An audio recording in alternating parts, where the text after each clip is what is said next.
Umani ng batikos ang Korte Suprema matapos na ipatigil nito ang impeachment case ng Senado laban sa Vice President Sara Duterte. Kasunod nito ay naglabasan naman ang iba't ibang opinyon at reaksyon ng magkakalabang kampo politikal ng bansa. Pinalagan ito ng mga hindi sumasang-ayon, ngunit sinasang-ayon na naman ito ng mga naniniwalang tama ang naging desisyon ng kataas-taasang hukuman. May isang sumulat ng ganito ang pamagat: kapag hustisya ay naglaro sa hukuman na hindi sa kanila. Ayon sa sumulat na si Pat R. Marcelo, pinahinto ang laro sa gitna ng salpukan sa hukuman na hindi kanila. Sinabi pa ni Marcelo, nasa ilalim ng isang republika ang konstitusyonal, ang doktrina ng paghihiwalay ng kapangyarihan ay hindi kagandahang loob, kundi kasunduan. Ang mababang kapulungan o kongreso ang may kapangyarihang magpasimula ng impeachment, samantalang ang Senado na ang paglilitis o kumukontra. Ang Korte Suprema na itinalaga para sa pagsusuri ng batas ay walang mandato upang husgahan ang merito o panahon ng proseso ng impeachment, maliban na lang kung may malinaw na pag-abuso sa kapangyarihan, at kahit ganoon, nararapat pa rin ang pag-iingat at hindi pagmamalabis. Ngunit sa huling desisyong isinulat ni Senior Associate Justice Marvic Leonen, ipinatigil ng Korte Suprema ang paglilitis ng Senado laban kay pangalawang Pangulo Sara Duterte. Ginamit ang one-year bar rule mula sa Artikulo 11, Section 3, page 5 ng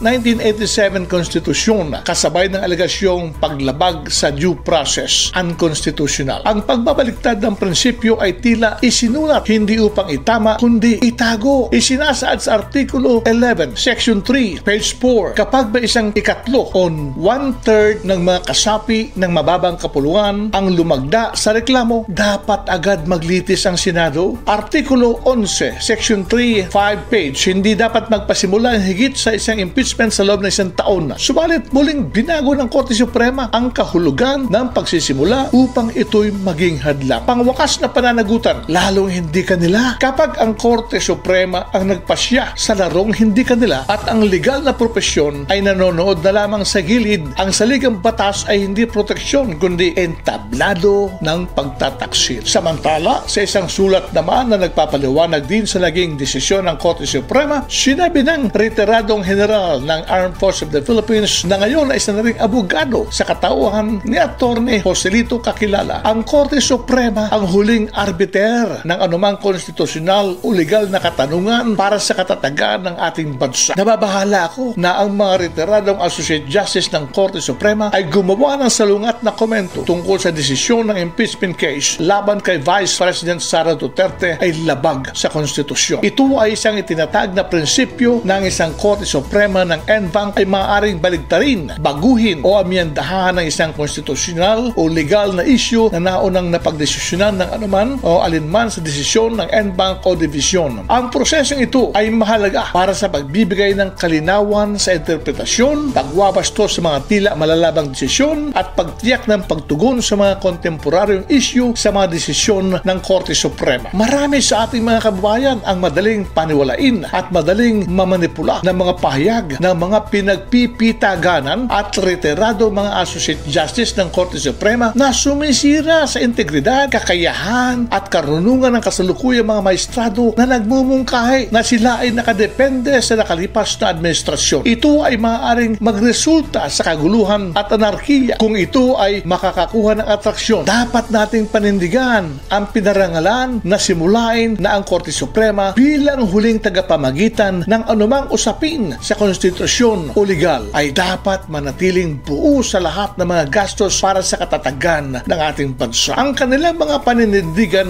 ay mga personal na pananaw. Ang Korte Suprema ay bumoto ng magkaisa. Wala na isang dissenting opinion. Ang ibang mga desisyon ng Korte Suprema ay nilatag na may isang mayoryang boto lamang. Sila ay pinagbuklod ng respeto at pinatitibay ang ilan sa mga tinatawag na legal luminaries ay bahagi sa mga desisyong yun. Sa akin namang pananaw, ang desisyon ng Korte Suprema ay naglaro at lumagay sa gitna. Malinaw na may pag-asa pang mabuksang muli ang kaso sa susunod na taon. Ang issue'y mamamatay ngayon sa natural na kamatayan, subalit muling bubuhayin pagkatapos ng Pebrero 2026. Sa political at constitutional law, itinuturo na ang Supreme Court ang final arbiter ng lahat ng legal o constitutional issues. Gustuhin man natin o hindi ang desisyon o desisyon nito sa isang kontrobersya, lagi natin sinusunod masusunod ang majesty ng umiiral nating batas.